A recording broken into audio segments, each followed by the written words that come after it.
তো মরেই আছি। এটাকে বোঝাও না, আমাকে না মারতে দাদা, বোঝাও প্লিজ। কতগুলো প্রশ্নের উত্তর চাই তোমার কাছে, 5 মিনিটের মধ্যে সেই উত্তর দিতে হবে। তারপর আমি তোমাকে অ্যান্টিভেনাম ইনজেকশন দেবো। অবশ্য যদি তুমি বাঁচতে চাও তাহলে। আমি বলবো, আমি সব বলবো।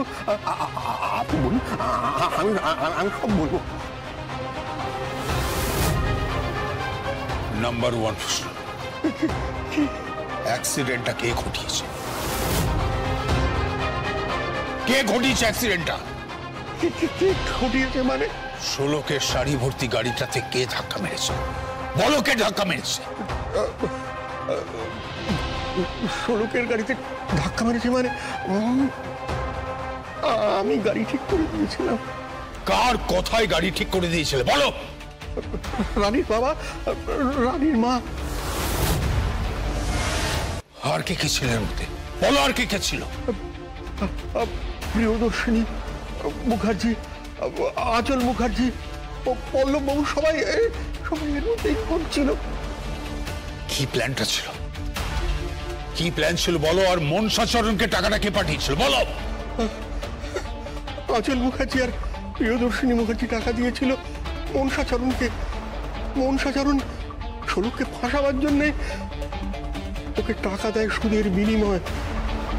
আসলে ষোলকের কোনো দোষ নেই। আমরা সবাই মিলে প্ল্যান করেছিলাম ষোলককে ফাঁসাবো বলে। আমি চেয়েছিলাম ষোলক মুখার্জিকে খুন করতে। এবার আমাকে ছেড়ে দিন, আমাকে বাঁচতে দিন, আমাকে বাঁচতে দিন, আমাকে।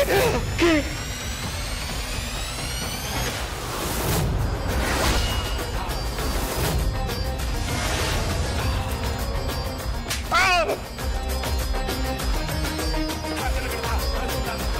এই হাত শুধু শাড়িতে নকশা তোলে না, এই হাত দিয়ে বদলের নকশাও বিগড়ে দেওয়া যায়।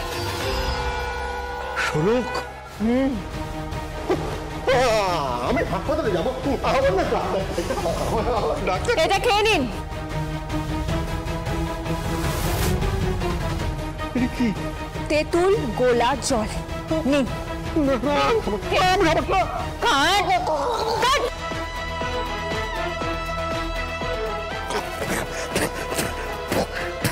নেশা হয়ে গেছে আপনার। মানে আমার বিষ? কোনো বিষ দেওয়া হয়, এই পুরোটাই নাটক ছিল।